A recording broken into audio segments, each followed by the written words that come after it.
si vous êtes obsédé par votre jeunesse et que vous vieillissez, c'est juste insupportable. Si vous êtes obsédé par la vitesse à laquelle vous courez le 100 mètres et que ça baisse tous les ans, c'est juste insupportable. Donc, plus on est obsédé par la croissance et plus ça sera insupportable quand ça va se mettre à aller dans le mauvais sens. C'est absolument, absolument évident. Donc, ça veut dire qu'il faut qu'on ait des plans pour l'avenir qui résistent à la contraction du PIB. Voilà, c'est juste ça que ça veut dire. Et que ça ne doit plus être un indicateur incarnant le bonheur. C'est un indicateur comptable, très bien, il monte, il baisse, mais il ne faut pas qu'il incarne le bonheur. Alors malheureusement, il incarne quand même un peu l'aisance matérielle. Parce que quand le PIB augmente, ça veut dire que vous avez plus de mètres carrés, ça veut dire que vous avez plus de voitures, et ça veut dire que vous avez plus de... Bon. Et donc, il va falloir qu'on se construise un imaginaire dans lequel, collectif, dans lequel, dans un certain nombre de domaines, avoir moins est vu comme étant mieux qu'avoir plus. Alors, je prends un exemple. Vous avez un certain nombre de gens aujourd'hui pour qui avoir un vélo plutôt qu'une voiture, c'est mieux.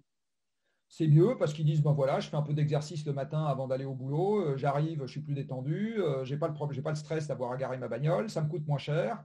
Alors évidemment, si avec l'argent qu'ils ont économisé, ils prennent l'avion, on n'est pas plus avancé sur les émissions de gaz à effet de serre. Mais si avec ça, ils s'achètent de la nourriture de bœuf à qui on a fait des papouilles hors de prix, ben là, c'est pas mal. Globalement, quand même, ils ont réduit leur empreinte carbone. Donc, on va vraiment avoir besoin, et c'est là que j'en reviens au discours politique, on va avoir besoin de trouver un moyen d'avoir foi en l'avenir, d'avoir confiance en l'avenir, de le regarder avec espoir et envie, avec, dans un certain nombre de domaines, moins. Alors, il y a des cas de figure où ça nous arrive déjà. Je veux dire, il y a des gens, par exemple, ils quittent pendant les vacances leur domicile confortable pour aller sous une tente ou pour aller se mettre dans un van pour faire du surf ou je ne sais pas quoi, et ils sont ravis. Donc, transitoirement, ils ont vécu dans des conditions matérielles beaucoup plus spartiates et ils sont quand même très contents parce qu'ils ont eu autre chose à côté. Donc, je pense qu'aujourd'hui, le défi qui se pose à ceux qui revendiquent d'avoir la conduite des affaires de la nation, nous sommes obligés, moi inclus, d'avoir un discours qui est qu'est-ce que je peux raconter comme histoire où les gens ne seront pas mécontents d'avoir moins. Voilà, qu'est-ce qu'on peut raconter? Alors, d'avoir moins sur le plan strictement matériel.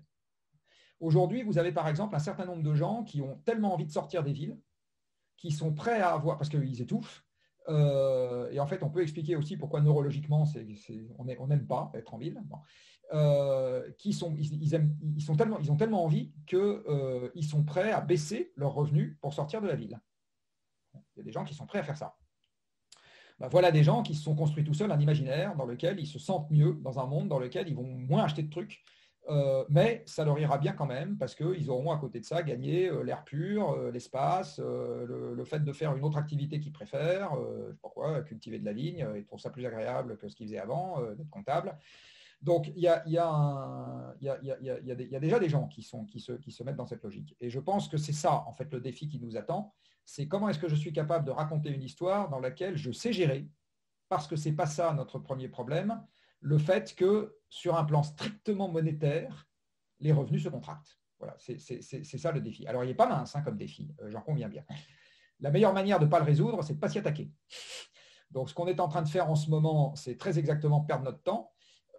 Tous les économistes de la Terre qui se demandent simplement comment faire revenir la croissance, ils sont en train de perdre leur temps parce que ce n'est pas ça le problème qu'on a à traiter. Le problème qu'on a à traiter, c'est comment j'organise la société sans qu'elle s'effondre dans un contexte dans lequel, après avoir cru, le PIB décroît.